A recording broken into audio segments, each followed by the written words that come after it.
Hi friends Ganesh sir YouTube channel स्वागतम जनाइছোঁ। আজি আমি দশম শ্ৰেণীৰ অনুশীলনী 3.4 2 4 পৰা কৰিম। ইয়াৰ আগৰ ভিডিঅ'ত আমি 1 2 আৰু 3 নং প্ৰশ্ন উত্তৰ কৰিছোঁ। আজি আমি 4টো কৰিম। তোমালোকে বেলেগ পাঠৰ প্ৰশ্ন উত্তৰ চাবলৈ ডেসক্ৰিপশ্যনত গৈ লিংকত ক্লিক কৰিব পাৰা আৰু এইটো ভিডিঅ' যদি ইউটিউবত সাৰ্চ কৰিব বিচাৰা তেতিয়ালে গণিত স্যাৰ লিখি 3.4 লিখি কোৱেশ্চন 2 লিখিব পাৰা। এতিয়া 2 নম্বৰৰ 4টো আমি প্ৰশ্নটো চাম। প্ৰশ্ন কি আছিল? বেংকলৈ গৈছিলে, বেংকত কি আছে 2000 টকা মিনাই উঠাব গৈছিলে আৰু 50 টকীয়া আৰু 100 টকীয়া নোট দিলে আৰু মুঠ নোট কেইটা পালে 25টা পালে। গতিকে 50 টকীয়া আৰু 100 টকীয়া নোট কেইটাকে পালে আমি উলিয়াব লাগিব। গতিকে আমি কি ধৰিব লাগিব? 50 টকীয়া নোট কেইটা আছিল আৰু 100 টকীয়া নোট কেইটা আছিল। ধৰো আমি কি ধৰিব লাগিব? 50 টকীয়া নোট কেইটা আছিল? মিনাই 50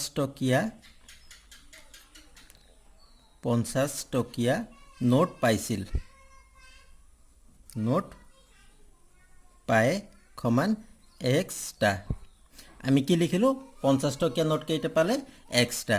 আৰু 100 টকীয়া নোট কেইটা পালে? 100 টকীয়া নোট পায় সমান ওয়াইটা। এতিয়া প্ৰথম শৰ্ত মতে শৰ্ত মতে প্ৰথম শৰ্তত কি কোৱা আছিল? মুঠ নোট কেইটা আছিল? 25টা আছিল। অর্থাৎ 50 টকীয়া নোট আছিল এক্সটা, 100 টকীয়া নোট আছিল ওয়াইটা। অর্থাৎ 50 টকীয়া নোট আৰু 100 টকীয়া নোট মিলি কেইটা হ'ব? 25টা হ'ব। x + y = 25। আমি এক দিলো 1 নম্বৰ। এতিয়া 2 শৰ্ত মতে দ্বিতীয় শৰ্তত কি কোৱা আছিল? শৰ্ত মতে দ্বিতীয় শৰ্তত কোৱা আছিল মুঠ টকা আছিল 2000। অৰ্থাৎ 50 টকীয়া নোট আছিল এক্সটা আৰু 100 টকীয়া নোট আছিল ওয়াইটা। 100 টকীয়া নোট ওয়াইটা আছিল। তেতিয়া মুঠ কিমান টকা হৈছিল? 2000 টকা হৈছিল। আমি ইয়াক কি কৰিব লাগিব? 2 দিব লাগিব। কিন্তু আমি ইয়াত চোৱা, ইয়াত 50 আছে, ইয়াত 100 আছে, ইয়াত 2000 আছে। আমি আটাইকেইটা সংখ্যাকে আমি 50ৰে হৰণ কৰিব পাৰোঁ। গতিকে আমি হৰণ কৰি লিখিম। হৰণ কৰিলে কি হ'ব? 50ৰে আমি তিনিটা ৰাশিক হৰণ কৰিম। ইয়াত থাকিব x, ইয়াত থাকিব 2ৰে 1ক 2y বাৰ যাব আৰু 2000ক 50ৰে হৰণ কৰিলে কিমান হ'ব? 40 বাৰ যাব। ইয়াক আমি 2 নম্বৰ দিলোঁ। আমি 1 আৰু 2 সমীকৰণ পালোঁ। এতিয়া আমি কি চাব লাগিব? আমি ইয়াত থকা xৰ লগত থকা সহগ বা yৰ লগত থকা সহগ 2 নং সমীকৰণৰ লগত মিলে নে নিমিলে। ইয়াত অকল x আছে, ইয়াতো অকল x আছে। গতিকে আমি বিয়োগ কৰিব পাৰোঁ। এতিয়া আমি বিয়োগ কৰিম। কি বিয়োগ কৰিম? 1 নং সমীকৰণৰ পৰা 2 নং সমীকৰণ বিয়োগ কৰিম। বিয়োগ কৰিলে কি হ'ব? বিয়োগ কৰি xৰ পৰা x গ'লে 0 হ'ল। y - 2y হ'লে কিমান হ'ব? -y হ'ব। ইয়াত হ'ব -y। এতিয়া 25 আছে, ইয়াত আছে 40। 25ৰ পৰা 40 যদি বিয়োগ কৰোঁ তেতিয়া কিমান হ'ব? -15। অৰ্থাৎ দুয়োফালে মাইনাছ হ'ল। যদি আমি মাইনাছ কেনসেল কৰি দিওঁ তেতিয়া কি হ'ব? এতেকে y = কিমান হ'ল? 15। y কি আছিলে? y আছিলে 100 টকীয়া নোট। 100 টকীয়া নোট আছিলে 15খন। এতিয়া আমি y = 15 আমি যিকোনো এটা সমীকৰণত পাতিম। 1 নং সমীকৰণটো সহজ আছে, গতিকে আমি 1তে পাতিম। 1 নং সমীকৰণত পাতি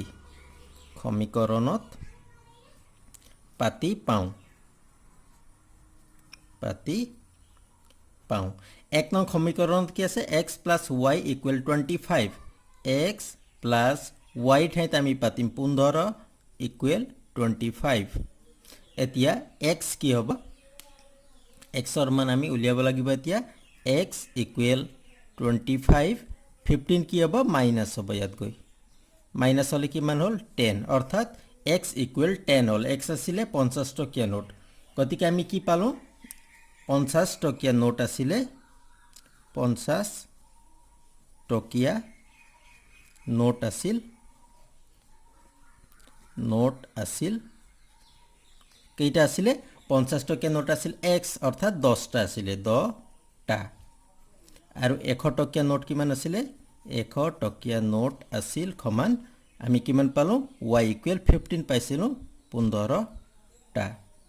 গতিকে আমি এনসাৰটো পালোঁ এতিয়া 5 নম্বৰ প্ৰশ্নটো চোৱা 5 নম্বৰ প্ৰশ্নত কোৱা আছে লাইব্ৰেৰীৰ পৰা কিতাপ আনোতে 3 দিনৰ কাৰণে এটা নিৰ্দিষ্ট মূল্য দিব লাগিব আৰু 3 দিনতকৈ যদি বেছি হয় তেতিয়া প্ৰতিদিনৰ আমি এক্সট্ৰাকে পইচা দিব লাগিব গতিকে ইয়াত কি হ'ল সবিতাই 7 দিনত 27 টকা দিলে আৰু আন এজনে কি কৰিলে 5 দিনত 21 টকা দিলে গতিকে নিৰ্দিষ্ট মূল্য আৰু প্ৰতিদিনৰ মূল্য আমি উলিয়াব লাগিব গতিকে আমি কি ধৰিব লাগিব প্ৰথমতে আমি নিৰ্দিষ্ট মূল্য আমি ধৰিব লাগিব আমি ধৰো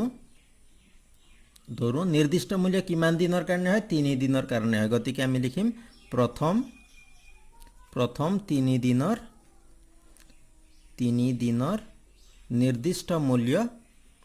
নিৰ্দিষ্ট মূল্য আমি কিমান ধৰিম আমি x বুলি ধৰিম ইকুৱেল x টকা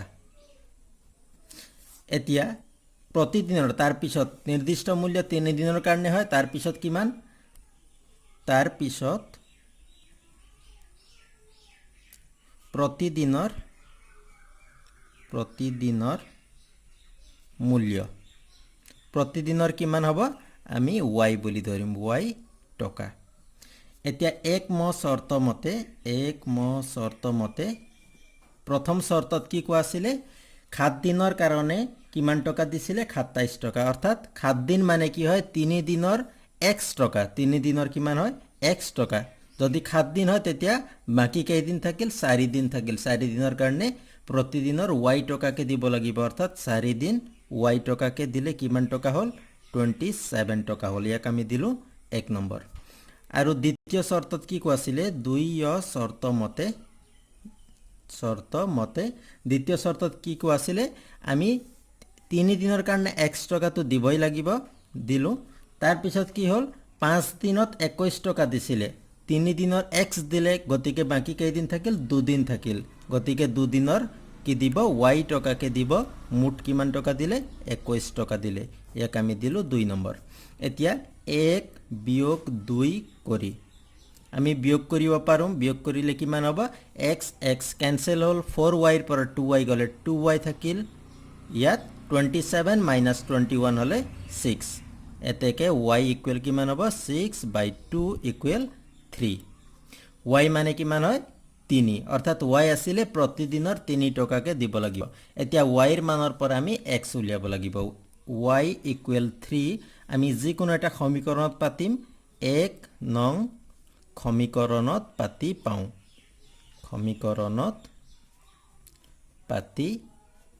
পাওঁ কি পাওঁ এতিয়া আমি x plus 4y equal 27 x plus 4y y ঠাইত আমি লিখিম 3 equal 27 এতিয়া x plus 12 equal 27 x কিমান হ'ব plus 12 আছে গতিকে সমান চিনৰ হিপালে গলে কি হ'ব মাইনাস হ'ব মাইনাস 12 x equal কিমান পালো আমি 27 minus 12 হলে কিমান হ'ব 15 হ'ব গতিকে 3 দিনৰ নিৰ্দিষ্ট মাসুল কিমান আছিল 15 টকা গতিকে আমি উত্তৰ কি লিখিম এতেকে নিৰ্দিষ্ট মাসুল সমান 15 টকা আৰু 3 দিনৰ পিছৰ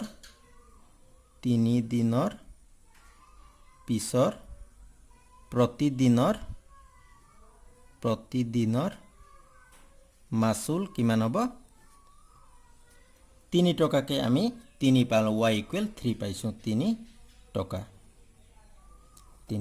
আমি এনসাৰ পালো গতিকে আশা কৰিছো তোমালোকে বুজি পাইছা যদি বুজাত কিবা অসুবিধা পাইছা তেতিয়ালে কমেন্ট কৰি কবা আমি আকৌ ভালকে বুজাই দিম থ্যাংক ইউ